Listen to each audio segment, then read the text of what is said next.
Before we go any further, my name is Bob Costas, and I thought that was necessary so that you wouldn't think you had accidentally stumbled upon Nightline, what with that opening footage, which came from WrestleMania 5. And finally, this man, Bobby the Brain Heenan, known as the Brain by his many admirers, called the Weasel by his few detractors, but nonetheless, Bobby the Brain Heenan finally achieved his first championship as manager of ravishing Rick Rude. But as we could see by that footage, it was a disputed championship, Brain, because apparently you were doing something out of the ordinary with the Ultimate Warrior. Well, what happened, Mr. Costas, is that the Ultimate Warrior insulted me right before this happened. So I just took matters into my own hands. There's not a baseball player that doesn't load a baseball. There's not a football player that doesn't hold. There's not a hockey player that doesn't give a cheap shot. There's not a boxer that doesn't stick you in the eye with the thumb. There's not a basketball player that doesn't hit you with the elbows. I just did what I had to do. You know, it's interesting you would mention all those other sports, because once your fame was confined to wrestling. You were known as the smartest man in wrestling. But now I see that no less an expert than John Madden has dubbed you the smartest man in all of sports. You can say that again if you like. The smartest man in all of sports. That has a nice ring to it, don't it? Yes, I was selected to the All-Madden team as general manager, coach, GM, everything. And yet, through the years, you'd sort of been the Gene Mark of the wrestling world, a man recognized as a genius and yet always denied a championship until ravishing Rick Rude took the Intercontinental belt. Well, maybe Gene Mark would like to compare himself to me. I don't like to compare myself to an old man out of work. But I didn't have any champions until I have ravishing Rick Rude right now, and yes, it's quite a feather in my cap. Now, explain this to me. Rick Rude is the Intercontinental champion, as opposed to the world champion, who is Hulk Hogan. Now, Intercontinental would seem to me to encompass all 7 continents, so wouldn't that be the world champion? Well, there's other places Hogan can defend the title. On the movie sets, hangs around a lot of diners, a lot of places that makes him popular with the humanoids out there. I'm talking about the people that wear a brown sock and a white sock and got a pair at home just like him. Those are the kind of people he appeals to. What is the profile of the average wrestling fan? Well, the average wrestling fan, in my estimation... You're the guest. I could be the host. Could very well be. My estimation, the average wrestling fan is a person that watches wrestling on TV, then they go and buy a ticket, they sit down, they bring their children. If they're humanoid fans, they buy Hulk Hogan T-shirts and all his memorabilia, and they chant derogatory things towards me. If they're my fans, they sit there properly attired and keep their mouth shut. What is it between you and Hogan? Hogan has something I want. It's the World Wrestling Federation Championship. How do you plan to get it? Well, I've got a lot of plans. I've got Andre the Giant, I got Ravishing Rick Rude, I have my Brainbusters, King Haku, I have my Brooklyn Brawl. I have a lot of different avenues I'm going to go down. Just a matter of time. It's an incredible stable, isn't it? No, a stable's a place where you find fly-infested horses. I have a family. These members are my family. Do you all live in the same house? No, we don't live in the same house. We all live in separate places. So in what sense is it a family? Are you... Well, it's a family-orientated group. We all consider ourselves as one. We just don't think of ourselves as a stable. Obviously, I chose a crass word to describe an enterprise such as yours. Well, that can happen. There have been some controversies, though. The Red Rooster fired you. Well, he heard word that I was going to dump him, and he just beat me to the punch, you might say. So I took a guy with limited ability, limited talent, limited intelligence, and I made him a star. Always the mark of a great coach or manager. I would say that. Maybe that's where you heard it. And he turned on me. He's an ingrate. And then you wind up in the ring with him. Now think about that. This would be as if Tom Landry suddenly donned a helmet. As if Tommy Lasorda suddenly took to the mound and pitched. As if Pat Riley put on the shorts again and played guard for the Lakers. You, as the manager, put on the trunks and went into the ring to defend your manhood. I am still an active wrestler. Of course, I don't care to participate and get into the ring. I don't like somebody big and twice the size of me with their sweaty hands picking me up in the air and throwing me around. I'd rather beat them mentally. That's where I get my kicks. Well, that's one of the ways I do it. What about this deal with Hercules Hernandez? Now, I thought it was, frankly, in my role as an observer and a journalist, I thought it was despicable when you tried to sell Hercules Hernandez to the $1 Million Man, Ted DiBiase, to sell another man into slavery. Thank you. When Steinbrenner makes the trade or sells somebody, does he confer with the man? No, he's gone. He's on that bus out of town. What I did is I took Hercules as far as I could take this poor guy. I did as much for him as I could possibly do. He didn't have it up here to be a member of the family. DiBiase needed somebody to be a slave. He says, hey, you got this big dummy. Here's some cash, a good amount of cash. I said, I'll take it. I had Hercules a nice little positional I set up. He could have been out back on a chain, out in the yard. He could have done a lot of nice things. But then he turned on me.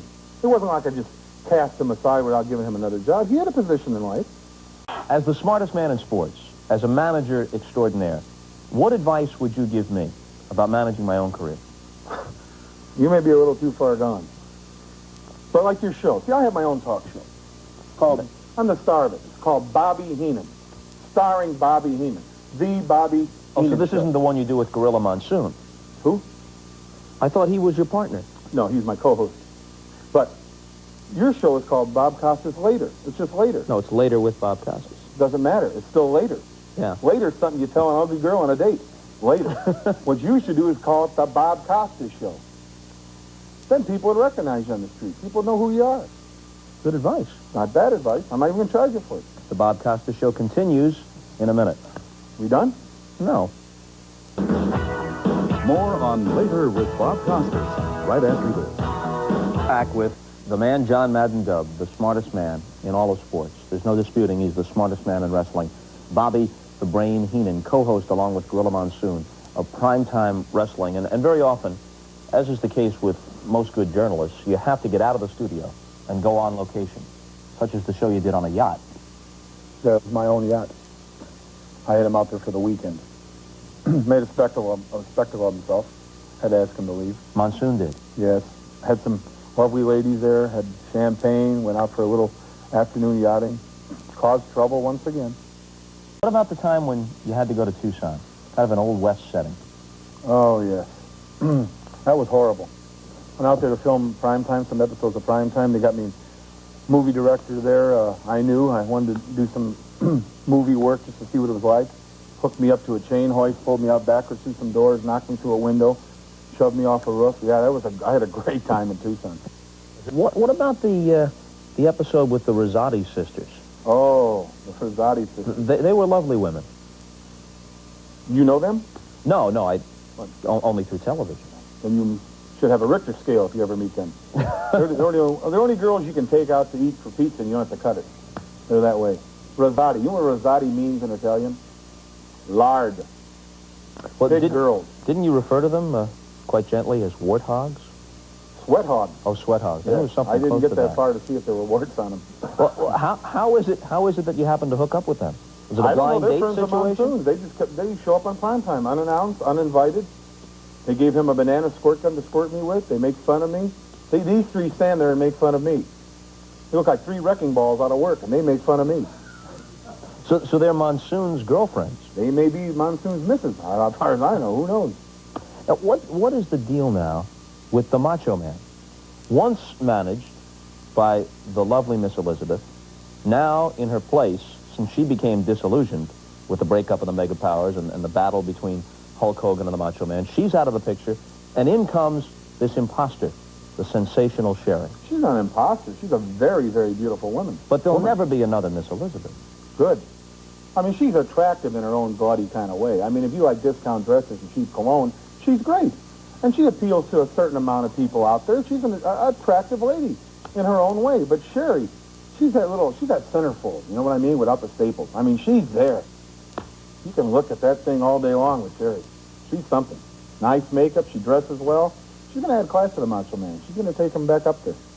What person in all of the World Wrestling Federation do you admire most, outside of yourself? Ravishing Rick Rude. He accomplished something for me. You know, Ravishing Rick Rude shares a certain personality trait with you, and that is conceit. Here is a man who takes narcissism to new heights or lows, depending on your point of view. I keep the word simple. You know, these people are up pretty late at night here now. You know, you might find a couple of them under the sheets there. They don't know what you're talking about. Keep it pretty simple. Yes, Rick Rude is very conceited. So am I. But, you know, I can afford to be. I manage a champion. He's a champion. Why not? There isn't a guy at home that doesn't put his tie on in the morning, comb his hair, and thinks he looks great when he leaves the house. The pock marks all over his face, ties a clip-on tie, couldn't get a haircut in Japan. That's the kind of a guy that looks in the mirror. But that's life, pal. You don't have a footrest here or anything?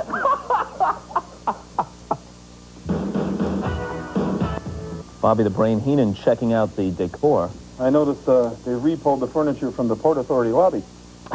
Lovely, don't you think? Yeah, if it's 1936. You just come on a program like this, a network television program, and insult the host. A man who's been solicitous and kind to you. Well, I just speak the truth. A lot of people don't like that. I can't help that. I mean, it's a nice show, and you're a adequate host, but you got some lousy furniture. Well, if that's the spirit in which you're approaching this, give me some blunt assessments of other people. Shoot. Andre the Giant. Most phenomenal athlete in sports today. 7'5", 525 pounds. Nobody like him. He has a fear of snakes, though. Jake the Snake Roberts. You know that Jake the Snake represents his Waterloo. No, Jake the Snake Roberts has a snake, Damien. Now, we don't know if that snake is poisonous. We don't like to be surprised. That's the whole thing. Yeah. He's not afraid of snakes. He has many different kinds of snake belts at home. He's not afraid of snakes, but he doesn't like to be surprised. What Jake the Snake Roberts did is he came in that ring, opened up that bag, and took out a snake. I heard it rattle. I know I did. So, to me, that's a rattler. Jesse the Body. Very intelligent man. Talk to him a lot. You have a high regard for him. Very much. Great actor, too. But isn't everything in wrestling strictly on the up and up? I beg your pardon? Isn't everything in wrestling strictly on the up and up? How could you characterize him as an actor? Well, he was in an Arnold Schwarzenegger movie. Oh, that's right. Looks like I am going to be the host of this. I don't mean, am I speeding now? I'm going too fast. I thought I almost had you pinned down there. No, my shoulder's never been pinned. I thought, you've never been pinned? More coffee for the hostess. Then how is it that you've been defeated in the ring? Well, how have I been defeated? Well, you've lost matches. No. See, the Red Roosters claims he defeated me at WrestleMania. He got a 1-2-3 count on me, but right before that, the Warrior got his hands on me, injured my side. Under doctor's advice, he told me not to go to the ring, but as a competitor I am, I went in that ring, and he just beat up a person that was wounded. If he wants to claim that as a victory, go ahead. The Honky Tonk Man. Going against Hulk Hogan. With Jimmy Hart's man, the Honky Tonk Man against Hulk Hogan, I hear that the Honky Tonk Man just might play a tune on Hulk Hogan. That's part of every one of those big Gibsons. But you've always underrated the Hulkster, and he's always risen to every occasion.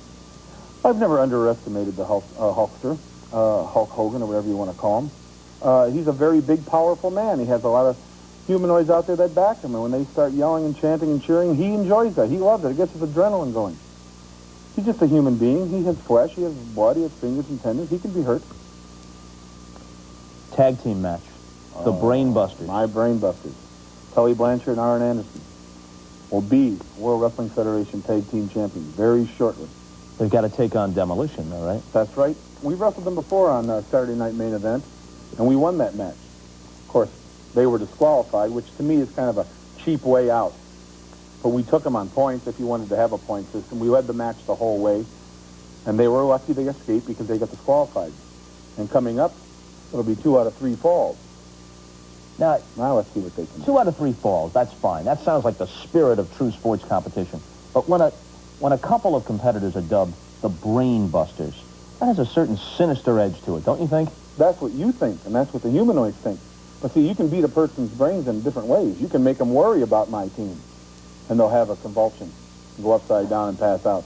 Or we can crack their heads open. See, there's a lot of different ways I can do things. But you're not necessarily against cracking their head open. No, I'm not. I kind of enjoy that, too. Yeah. After they're mentally beaten first. That's what's great is when a person is mentally beaten. You can fire a guy in a job like that and send him home. Well, he goes home to his wife, who's got her beautiful outfits on. She got it at Fredericks of North Dakota. And he's got a lukewarm TV dinner in front of him and a can of warm suds. He's watching a black and white set, probably watching later with Bob Costas, scratching his head and wondering what's going to happen to him. Well, he's out of work. But if you let him know a week before, 2 weeks before, that he might get canned, you can watch him shake for 2 weeks. That's what I like. That's what I like. That sweat comes up right back here. You are a demonic man. Thank you. Coming up Saturday night on NBC, it's the main event with Bobby the Brain Heenan managing the Brainbusters against Demolition, Hulk Hogan against the Honky Tonk Man, and Brutus the Barber Beefcase, and he is quite a case, Brutus the Barber Beefcake against Macho Man Randy Savage, managed now by the sensational Sherry. What a lineup. Well, I predict that Beefcake will get his head shaved. I know what Savage has got in mind, I know the way Sherry operates. I'm going to be managing new World Wrestling Federation Tag Team Champions, and Hulk Hogan will probably be watching Jimmy Hart more than he's watching the Honky Tonk Man, and he'll probably get his hair parted with that big old Gibson guitar. The anticipation builds. See you later. Arsenio, thank you. Join us tomorrow night for some chatter with Chevy Chase.